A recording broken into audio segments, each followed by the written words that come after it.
Welcome back to part 2 of NoHoldBarred this week. An exciting double episode coming your way. Thanks loads to Liz Webster who came in and helped. And she's a good egg. She's brilliant. We'll put lots of links to her stuff down below. Make sure you follow her, and hopefully, all being well, might get some Vox Pops work done with her soon for the podcast, which would be amazing. That'd be so much better if you did that rather than me at the moment. Yeah, we'll hit up Swindon Maybe after Town. my surgery, when it doesn't get cancelled. If it ever gets... Yeah, when is it? The 30th? You've been rescheduled? Yes, fingers crossed. Yeah, fingers crossed, absolutely. Mm. So, yeah. So, we're back on our more normal format for part 2. Yeah. So, we're going to do a little reform roundup and just having a little general chat as well about other stuff. Maybe Kemi Badenoch might pop up again. Could I preempt your reform roundup just briefly? Of course. Because I've got nothing else to talk about. But we always say that. I just want to take this moment for us to sit here and realise that an MP has just resigned when they should have resigned. It's like retro. True. Oh, yeah. Old school. And, yeah, there was a Ferrari, but it was like an old school one. Mm. Not like when, Jeremy Hunt got found out, or any other than many Tory lords, or Michelle Mone, or Dido Harding, or, indeed, Zahawi. All of the Tories who, robbed the economy. And then she made a cheeky evasion choice, apparently. Allegedly. And thinking it was avoidance, over 40 grand, and then resigned within 48 hours. That's it's the stuff of the 90s. It is. That's how things should actually work in real life. Yeah, exactly. I mean, it's not nice to see Rayna lose her job. I don't think it's, I quite like her actually as a politician, but, she's done the right thing, as you say. And the machine of government has worked. Fucking stupid decision that was for 40 grand. I mean, yeah. All things considered. And it was pointed out to me, interestingly. I can't take credit. Props to Paul, who went, "What happened yesterday?" So what do you mean? He said, they had a reshuffle, didn't they? Of all their advisors. And all of a sudden, she's got a change of tack. Oh, that didn't work. Yeah. Well done, Starmer. Great choice. Yeah, I know. Oh my God. Propriety makes things so much easier. Let's bring it back. Well, honesty in politics. Yeah, I never catch on. But yeah, you're right. It's a shame for Angela Rayner, but the right thing has happened in the right time frame. Yeah. It's exactly how it should happen. Yeah. So it should be nothing to see now from now on. Fair dues. It's I'm not sure if it's the second or third one that's happened, but it's definitely, there was Bridget Phillipson, wasn't there? No, she's still education secretary. Is that picking up on the mic? What is it? My next door neighbours just decided to mow their lawn. Oh no, I can't hear it actually. Good, because I can. Anyway, it'll be fine if you can't hear it. Mind you, couldn't hear Bruce shouting the other day, and he was definitely shouting. So, apologies to listeners. I'm just going to shut my window. Oh God! More breaking news has just happened when you went to close your window. Is he dead? Nigel Farage is. Oh no! The Duchess of Kent has died at 92. Oh, Michael. She was like 112. 92, I think she is. So. Well, not far off. And then Nigel Farage, breaking news on the BBC, is about to deliver his keynote. No, unfortunately not. He's going to deliver his keynote speech at the Reform Party conference, and that's breaking news for the BBC. But not his round humiliation in the States. No, that's not. Oh, I swear to God, this country, man. He doesn't. This country, he was right. This country is like North Korea, just on propaganda. Yeah. And I'm not even exaggerating. I'm genuinely being very fucking serious there. We must be on a par. For his benefit, It all works towards him, though, doesn't it? It doesn't work It's psychotic. against him in any way. Or actually psychotic. Mm. Yeah, you're not wrong. So, with that being said, we haven't even started the Reform Roundup yet. No. Do you know what? When you said whoever just died, the first person to pop into my head was Fergie. I was like, wrong one. No. Much older one. But should we do our mini? Yeah, go ahead. It's not going to be mini. I'm going to keep it as mini as I can, but Reform Roundup. I'm going to start with one thing that Adam Schwartz put out on Twitter the other day and directed nearly 1 million people have seen it now. So he put out a tweet and that just highlighted that it says not a single Reform UK MP attended today's Commons statement. This was on September the 2nd, 3 days ago, on child rape gangs. There wasn't a single Reform MP there. Because we know where Farage like they don't actually give a shit. It's just shocking. And people go, oh, yeah, they're talking for us. You know, they stand up for us. And all their councillors are out protesting Jamie McIver and all that lot. But the MPs, the top of the tree, couldn't give a fucking monkeys, could they? They know they don't need to be there because they've got the media behind them, so they can just do whatever they want, swan off, do whatever. And I put in my notes, I think Farage was in America, and I said, oh yeah, and Lee Anderson too busy having Sarah Potchin ironing his shirts and calling her the Duchess. Did you not see that clip? I'll find it. He put out a clip of Sarah Potchin ironing his work shirts, and he said, oh, I've got the Duchess ironing my work shirts. It's a bit odd, but hey-ho. That's what Reform do instead of showing up to the Commons for statements on child rape gangs that they're so vocal about on social media.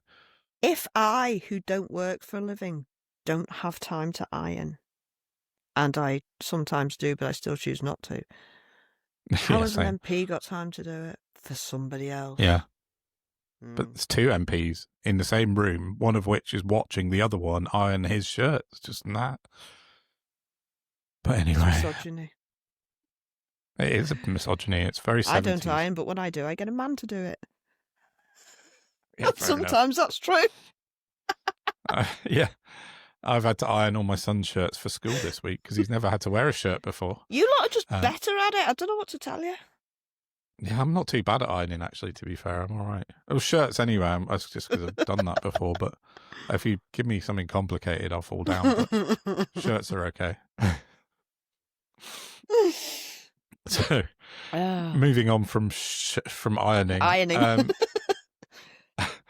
As Liz pointed out in part one, Twitter X has been crazy this week with Farage. I agree with her that it's been a good week for the left and the people that oppose Farage to a point, but there are more and more accounts on Twitter, like the Times that Liz mentioned, like Sky News, like the BBC, who didn't call it out. He was awful. And I'm going to say this in case people haven't watched it, because he was humiliated. Yeah. So there's been clips going round, particularly ones of Jamie Raskin, who was the Democratic representative. Now I'm going to I've put an article out this morning, which is 3,000 words, so it's very, very long. But I've detailed everything that happened in the hearing. I watched it. It was 5 hours long, and I watched every minute of it. And I picked out a lot of highlights. That was obviously the one that went viral, as Liz pointed out as well. Jamie Raskin. So the background is that, briefly, Farage had these US representatives, Congress people, over to Parliament in July of this year. They were on a fact-finding mission because they think in America that the EU and the UK Online Safety Act is impinging on big tech in the US, and they're really upset about big tech being hampered in any way. You know, that's their ultimate in countries that have got nothing objective. To do with them. Yeah, exactly. But they think the Digital Services Act in the EU and our British Online Safety Act are really going to impinge on Oh, the X EU's makes a and difference Amazon. to people. Ours doesn't. No, ours is not effective in any way. But that's the background. So Farage hosted a meeting of these representatives, and there was mainly Republicans led by Jim Jordan, but there was also some Democratic senators. And now in this committee hearing, they have Jim Jordan as the chairman, who's the Republican, big MAGA guy, big Trump fan. And the highest ranking member on the Democrat side is Jamie Raskin. And in July, when they were over, the meeting was an hour, and Jim Jordan and Farage spoke for an hour and then threw it over to Jamie Raskin, and he was allowed 3 minutes to speak before they closed the meeting. And in those 3 minutes, Jamie Raskin was talked over repeatedly by Farage, and according to Politico reporting at the time, one of the representatives said Farage just looked unhinged and like a giant man baby. And that was him talking over Representative Raskin, sorry. So that's the background of why Jamie Raskin did what he did in the hearing, because he was on his turf and he was the ranking member. So he had much higher seniority than Nigel Farage. So you've probably seen the clips of it. If not, there's one in my article. But he opened his speech, and he called Farage, their star witness, as he put it, was a far-right pro-politician. Oh, stop. It's so good. It was a far-right pro-Putin politician, a British politician in the same sphere as the AfD in Germany, and had called his own country an authoritarian state. He said that Farage used to be a regular guest on Russian state TV channel RT, and he was a Putin-loving, free speech imposter and Trump sycophant. Mic drop. That was what went viral, understandably, because that's the level did a lot of. more besides, though, didn't he? Yeah. It was he a bit did where a little. Farage tried to interrupt, and he went, "Yeah, you're the most beautiful man. Well done." He did. But yeah, and also he called him out. I think they were talking about the Epstein files. Raskin and Jared Moskowitz. Oh, that was outrageous. Had a two-pronged attack on Farage on this one, and it was quite beautiful to watch. Go and watch it. It's online. I'll put a link to it. But Moskowitz talked about the Epstein files for a long time. They all have 5 minutes to speak, so he used most of his 5 minutes to talk about it.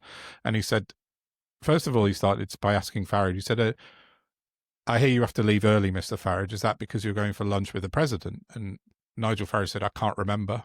That was his answer. He said, "I can't remember." I'm like, what? He said, "Okay, you can't remember if you're having lunch with the president of the United States?" He said, "No." So that means he's not having lunch with him. He really wants to. Yeah, he really, please. So that was the setup to Moskowitz's kind of questioning. And then he talked about Epstein. He said, what are your thoughts on Epstein files? And Farage said, "I have no opinion." And he said, "Oh, okay." And then after a few minutes of talking about the Epstein files, just from a US perspective, nothing to do with Farage, Jamie Raskin jumped in and said, "I'd like to interject," and held up a piece of paper with Farage's face on it and said, "Oh, I'd just like to point out that Nigel Farage had previously said that called for the release of the Epstein files." And Jared Moskowitz kind of looked over and went, "Oh, yes, thank you for that. I'm really aware of that," and held up the same piece of paper with Farage's face on it. And he said, "So are you disagreeing with yourself now, Mr. Farage, or is it just going to make your lunch with the president extremely awkward?" And for me, that was beautiful. That was so well choreographed by the pair of them. And Farage just looked more rattled, actually, at that than I've, I think, maybe ever seen him. His face, he was doesn't that kind of make like you realise how little our MPs do? Yeah, exactly. So what are they frightened of? But also how easy it is to rattle Nigel Farage. You know, that's the personality have the type. data. They're very weak people. Yeah, exactly. So. But it's like we said before with Liz as well, when he's questioned about Brexit, he kind of suddenly sort of morphs into this kind of worried face and then diverts. But he wasn't allowed to divert in Congress. It was very funny. Sorry, you haven't finished, have you? Carry on. No, I was just going to say, at the same time as that committee was being held on the threat of American free speech, was it? Yeah, that was it. Yeah, a couple of corridors away, 2 ranked military officials were being dragged out of a separate hearing for calling Gaza a genocide. I saw Tell me that. more about Horrendous. free speech, America. I know. It's almost like a load of shit that you're just making up to pass the time. Well, that was my kind of sign off to my article, and please go and have a read of it if you're interested in this, because I have put a lot of detail into it. But my ending is that the right wing of politics in the US and also in the UK are being incredibly hypocritical. And they talk about their freedoms being eroded and free speech being taken away, while Trump is banning books and removing the liberties of his own citizens, which is exactly what you've just said. He's the one that's like clamping down on speech. No one else. It's the right. And then they're standing up in front of the world telling it like that Keir Starmer and the EU are taking away everyone's free speech, when actually, in real terms, Trump is. And if allowed, Farage would do exactly the same in this country. Every false accusation is a confession. Yeah, there you go. Exactly that. And the media in our country complicit in, if, for God's sake, somehow Nigel Farage does end up as Prime Minister, are going to find out the hard way exactly what will happen to them. They're the ones giving him the leg up, but they're going to be the first ones that get shut down when he's in power, if he gets to power. They're playing a very silly game with Farage, the UK media, because we've seen it in America. But they've got, clearly it's a strategy, isn't it, that they've got, because they've decided they want him as the next PM. But they've got, as much as they might be able to try and manufacture it, they don't have the money and reach that Musk and Trump had together. No, true. As popular as X is in Britain, it's still like, I don't know how many of the population are on the platform, but it's not a great percentage, I don't think. No, it's not huge. Probably more on Facebook still, I'd imagine, right? But people use Facebook generally, don't they? Mm-hmm. Whereas X is more sort of politics central, or if your favourite sports stars on it, I suppose, or music people. But it's not... I don't think it's as widespread for politics as it probably bloody should be. And we'd never be able to tell anyway because of all the bots, but... Yeah. But unfortunately, when you think about it, I don't know about anyone else's area, but certainly where I am, all the local rags years ago were taken over by Trinity newspapers, and then Trinity newspapers got bought out, and then they're now basically, is it Reach, own like all the local rags in the country or something? Yeah. Mm-hmm. Who are they working on behalf of? Yeah, God knows. And they're the ones you can't even look at a newspaper article on your phone anymore, can you? Because there's about 18 billion pop-ups, and you can't. It's like going back to the 90s when pop-ups were like everywhere. Yeah. But people are coming away from mainstream TV, so they're not seeing the regional news, which is also true. Controlled by media magnets. So we are propagandized to a breathtaking rate.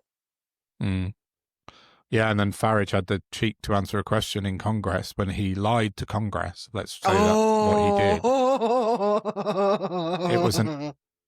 He was asked the question by Jamie Raskin again at the end of his questioning, and he said, as a free speech advocate, Mr. Farage, and he first asked him about why Farage was against a Gaza demonstration in November of last year. He said, surely if you're for free speech, there should be 365 days a year, not just selective ones. And Farage's answer was 364 days, just not that one, he said. I mean, that's not an answer, is it? But he's just a disgusting human being. Yeah, and then he pushed onwards, Raskin, and asked Farage, he said, why are Reform UK banning journalists from their party conferences and press conferences? And Farage said, we don't ban anyone. He's such a liar. Not even a good one. Outright fucking terrible lie. Very easily demonstrable. As I wrote this yesterday at the time of writing, people I'm aware of that are banned from the Reform Party conference today are Byline Times, New World Magazine, D-Smog, Dale Vince, Narinder Kaur, all banned from... Femi has been kicked out for the last 2 years. Femi keeps getting kicked out. The fact that he lied to Congress has not been picked up. After taking an oath to the Constitution and the President. Is that lawful? No one's picking it up. Anyone? Where's Sky News? Yeah, Angela Rayner made a mistake on her housing. She's resigned out of her position as Deputy Prime Minister. Nigel Farage lied to Congress outright. Becomes a traitor, then lies while doing it. Tumbleweeds. No one's picked it up. Fucking, that kind of highlights where we are with Reform UK. The media in the United Kingdom. Hang on. Yesterday was Thursday. What was Lewis Goodall's take? I don't know. Oh, no, actually, the newsagents, Sopel and Mateless, were out in Clacton yesterday, and they were vox-popping people about, because they said, amazingly, Nigel Farage has broken Britain. What is he doing in America? So it's like, well done, you've caught up. Keep this going. It's Thursdays, I'm telling you. You catch them on a Thursdays, they report good news. Yeah, I remember you said that last week, yeah. Thursdays are it.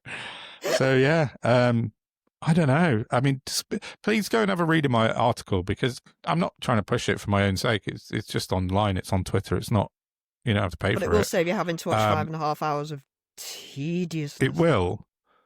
But there's some points I found which are, I think, quite interesting. And our media aren't picking it up. So someone has to. I'm trying to. But it's not the first time they've just gone complete tumbleweed on stuff. Yeah. They do it all the time on stuff they don't want people to care about or talk about. I know. And then fill everything with, oh, look at that migrant, killed a disabled. Yeah, exactly. Both of those things. And the only last thing I'm going to say about... Yeah. The last thing I'll say about the press conference is it was dressed up originally, and I wrote about it a week or so ago about it was dressed up by the Telegraph as Nigel Farage champions the case of Lucy Connolly in front of Congress. Barely mentioned. But, yeah, exactly. Graham Linehan, on the other hand, he's the new flavour of the month for the Free Speech Union grift wing. He's overtaken Lucy Connolly. Now, he was mentioned, I think, about 35 times, Graham Linehan. And Farage mentioned him at least 10 times. He mentioned Lucy Connolly a couple of times, but Linehan's now the favourite month. Something I need to pick up the whole world on, unfortunately, including yourself, my very good friend. Oh, yeah. No, go ahead. Is that everybody has been misdescribing Linehan. He is a former comedy writer. Yeah, he's not written anything funny in at least a decade, I'd say. Right. To the best of my knowledge, he's a former comedy writer, current lunatic. The man is not stable, nor rational. No, he's not. No, he's not. And he's delighted that this is happening because it's raising his profile and getting him clicks. He couldn't give a shit about anything else. No, definitely not. He was brought up a lot because another guy that was on the was a witness at the hearing was a guy called Lorcan Price, who's an Irish lawyer who works for a European kind of law firm, and they seem to represent every single person that's been arrested for, in inverted commas, silently praying outside an abortion centre. He is like their lawyer. He's their go-to guy. So he got asked a lot about it. I looked for a connection between him and Linehan and I found nothing. He was personal friends with him. He said about it a few times. He said, I know Graham Linehan well. I'm a close personal friend. Okay, so, I was looking as in worked on his behalf type. Yeah, that I'm not sure about, but he definitely mentioned him a couple of times in the hearing. Said, no, I've said to Graham this, and I've said to Graham that. I so they know each other in that respect. But other than that, I don't know. Yeah. But he was a sneaky one, Lorcan Price. He was very much the nodding dog to the Republican questions. When they asked him about, who were those two women? Which ones? The ones that were laughing hilariously throughout him describing Graham Linehan's ordeal. Oh, yeah, I don't know. They couldn't have been taking it less seriously if they had red noses on. Yeah, I was trying to find out some of the background people. I found a couple. You found the boys, didn't you? And lo and behold. I found a couple of the boys, Dan Jukes, who I've seen his face before, but I hadn't really sort of looked at before. But he's an ex-UKIPper, mates with Paul Joseph Watson, I'm going to say mental conspiracy theorist. Yeah, let's say that, because he is. He's fully crazy conspiracy theorist, or he's a grifter. I don't know, one of the two. But Andrew Tate fan and all that stuff. So and the other one I found was Zach Siegel, who's I think he's the chairman of the Boston University Republicans and the Heritage Foundation fellow. So it all ties back in, doesn't it? So, all the same knobheads. Yeah, that might be the title of the part 2 episode. All the same knobheads. Yeah, but that's it. I don't. There's so much to say because it was 5 hours and lots of stuff came out, and my notes are crazy. I might put an image of them online somewhere because they're a bit nuts, but because I missed out loads of stuff in my article in 3,000 words. It could have gone on for another 2 at least, but I didn't because that would have been interminable. Go and have a read of it, and I don't want to say any more about reform this week, I don't think, apart from... No, that was it. Done. More finished reform. You can hear the cat now. Yeah, because I shut the window because the lawnmower is now completely right. The man's coming to fit the cat flap next week. Oh, okay. Cool. Yeah, I thought I had another reform. There's just so many reform. I mean, have we even mentioned the latest reformatives clown, Doris? Which one? Yeah, we talked about it in part 1. Yeah, we talked about it briefly with Liz. I mean, but that's nuts. Exactly. But what they are doing, what I think they're doing with these reformatives is there'll be a lot of infighting, but I reckon there probably will be anyway with those weirdos. They're pulling in people who they think they can very safely shove into an election seat. Yeah, quite and possibly. Reliably know that they'd stand a chance, as opposed to dickhead Dave, who shows his arse on the town hall steps 3 years ago and posted it on Facebook and is a massive Nazi. Do you know what I mean? Yeah. They're getting people in who know the game. So it's credibility, yeah. But, very loosely credibility, because... Yeah, but it is. No, she is, but she's sort of... But they know how to play it, like Andrea Jenkins.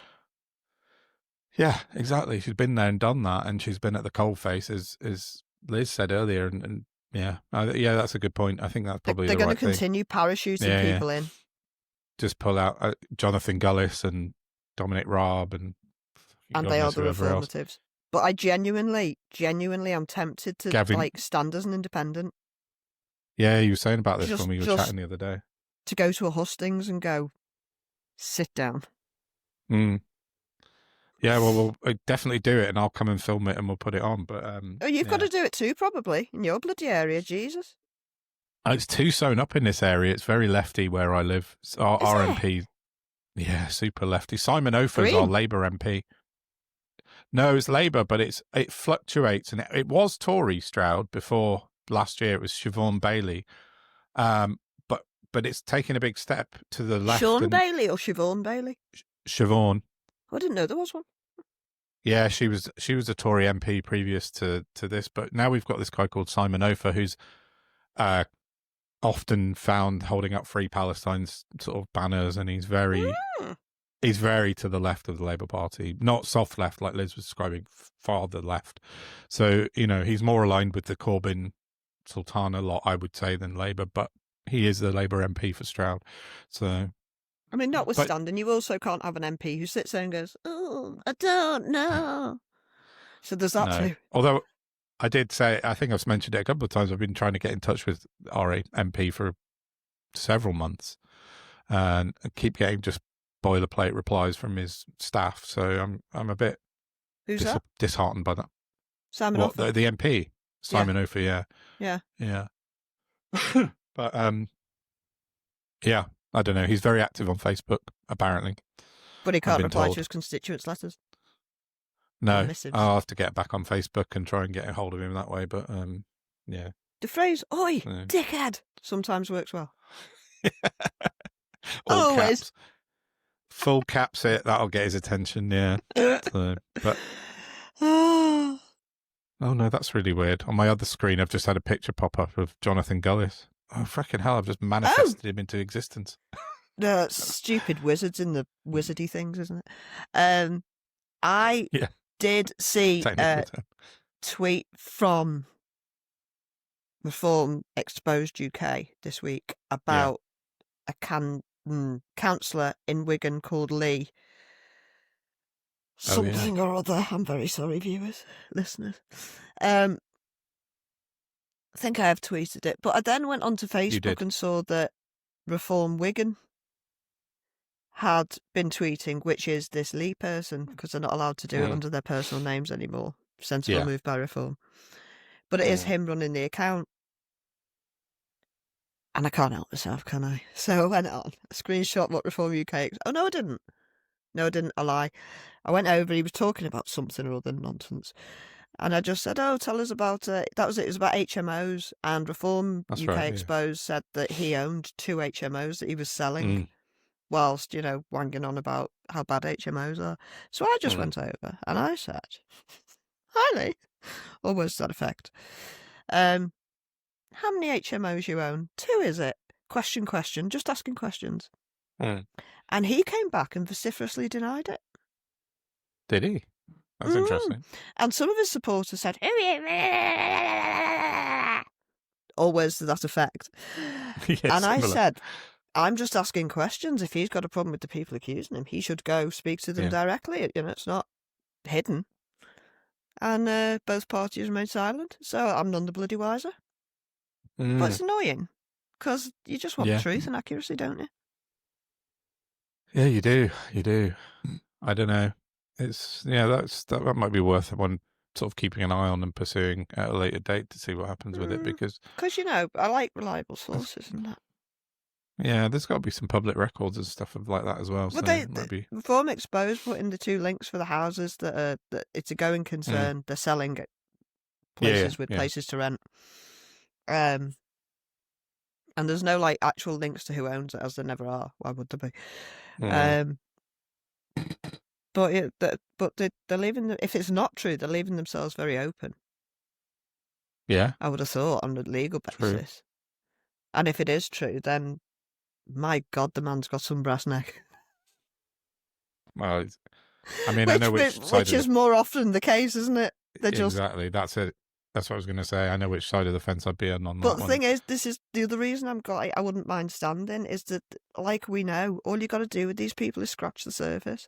And I'm what I can do, I'm not good at a lot of things, but what I am good at is very audibly humiliating terrible people in public.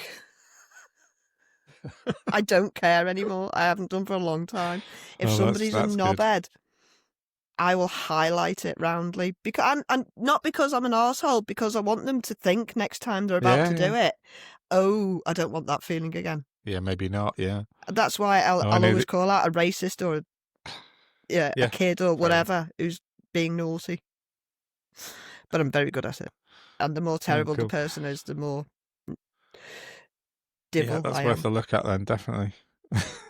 That's why I want to go to hustings. Yes, definitely. I'm just looking at my notes. What else have you got? Oh, me. Not a lot. Totally substanceless.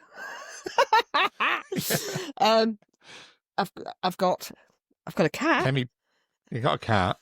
A lovely cat. Kemi Badenoch. We've talked about. The Stanford thing. I mean that. I was in school, I'm sure we've all been there, but I was in school with a girl who just had a reputation for making stuff up, wild. Like Guy out the In-Betweeners. Oh, yeah. Jay, yeah. Jay from the exactly In-Betweeners. Like that. Except she never grew out of it. And these people exist. They're not uncommon. And I know. I mean, they're not no, that's the thing, isn't it? Like when you're a child, literally a child making boasts and claims and trying to become popular with your friends and say silly things, fine. You can understand it. When you're the leader of His Majesty's opposition in the Houses of Parliament House of Commons. It's arrested fucking development. Yeah, it's just awful. Yeah, so in case anyone isn't aware, Kemi Badenoch claimed to have been offered a place at US medical school, Stanford University, at the age of 16. I did not know that bit. Oh, yeah, no, it was when she was 16, apparently. She was invited to become a child prodigy at Stanford Medical School in the United States at the age of 16. I was just going to say that is so the person I was at school with, but I can't do that. Yeah. But then it says the admissions staff at the university, however, have been unable to recall the proposal, and the university didn't even provide that course. Just I mean, if you're going to lie, get it right. Fucking yeah, have some I think that I read somewhere the best liars have detail, that they put detail into their lies so that it seems credible. That's just bullshit. Well, it's there's just a very nonsense. As with most things, there's a very happy medium because some liars will give too much detail, which also makes it obvious. Yeah, fair enough. Yeah. It's a moderation thing. But you got to have something, right? You got to have a little bit of detail. It makes it credible. Well, you've got to get the detail bloody accurate. Fucking idiot. I know. So, yeah. Jesus Christ. It says, when asked for clarification, the Conservatives then said Badenoch had, I never know if it's Badenoch or Badenoch, whatever. Badenoch. Had not, sorry.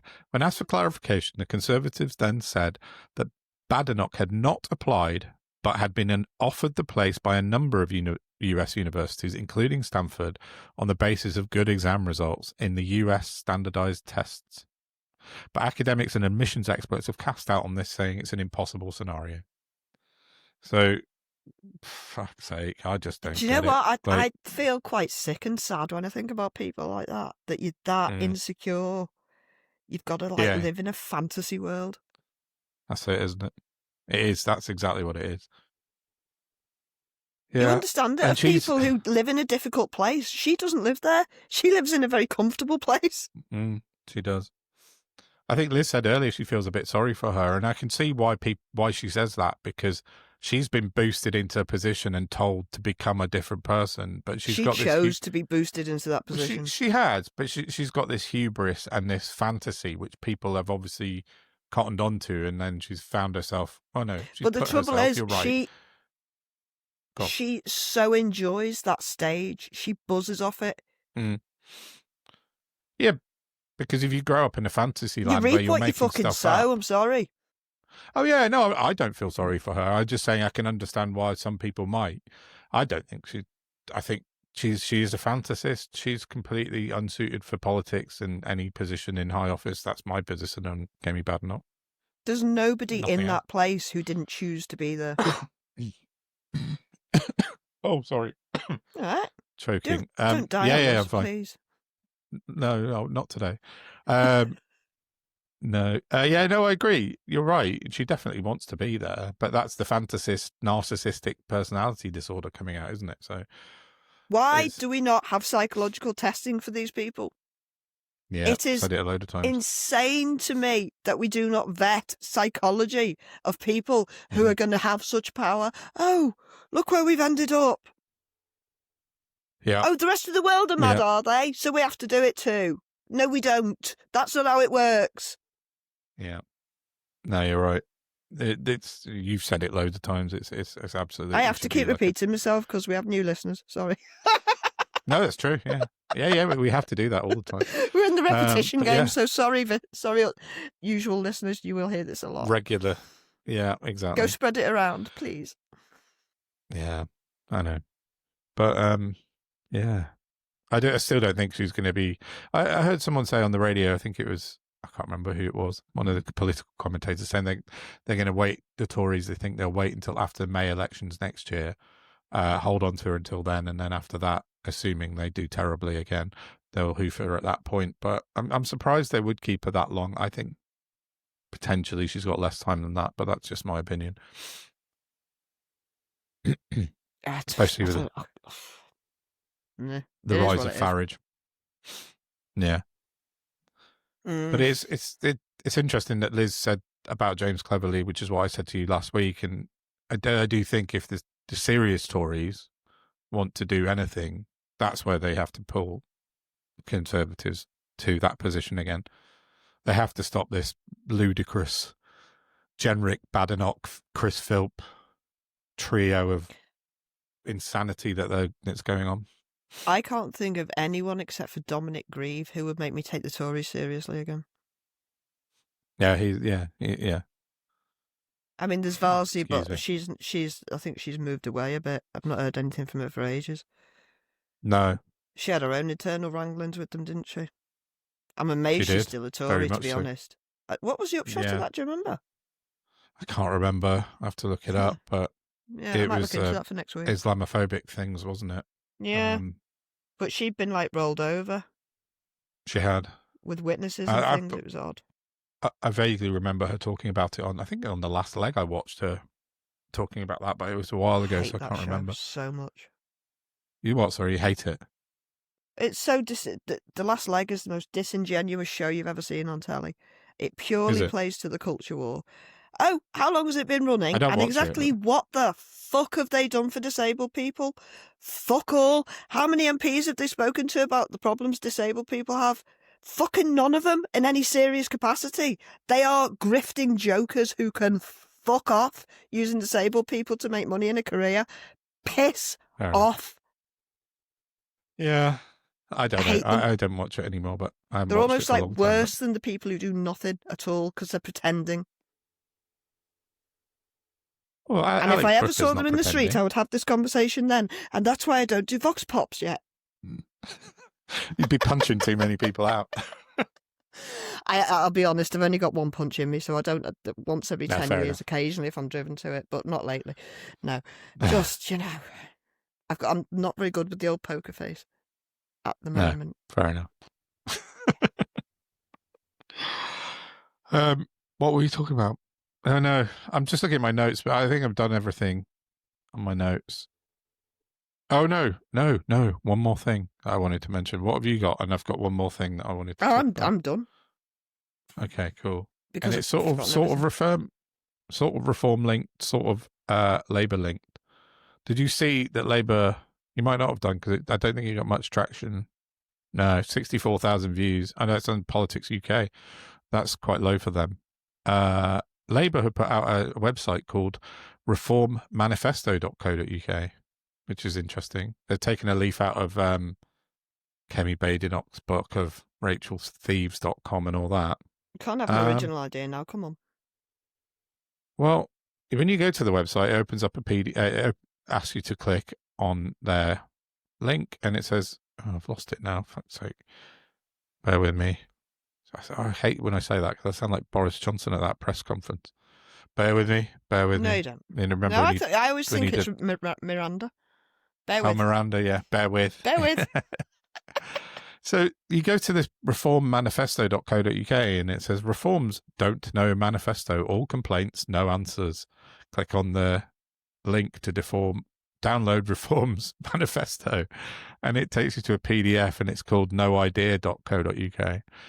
And it's actually quite interesting, and it's quite funny for Labour. They've actually gone on an attack for once. I'll put a link to it down below in the show notes because it's a big, long PDF. It's 24 pages long, and it's a lot of policy of what Reform haven't answered about and what their made-up stuff is, followed by what Labour is doing about that policy. So I just found it quite interesting. It doesn't sound very easily accessible. It's not. Just like a web page with like tabs, it might be easier. Who wants to download anything to do with Reform? Well, I know. I'll put a link to it. Go and have a look because it's interesting. I don't think it's amazing by any stretch of the imagination, but I just thought it was interesting that Labour are moving to Labour comms again, isn't it? Really good idea, really well written. Bury it as deep as you can. Well, they're just going on the attack, which makes a change because they need to. But they're going on the attack, like you said, in a very teeny tiny hide in the corner kind of way. Fuck me. Oh yeah, they don't talk about it. No, we're going to attack Reform, but don't tell anybody. Yeah, that's pretty much exactly what they're doing. Yeah, we don't want to upset Nigel Farage. Don't tell him. Like every other fucking. This is it. In the UK. It's a managed performance. by terrible people. It is.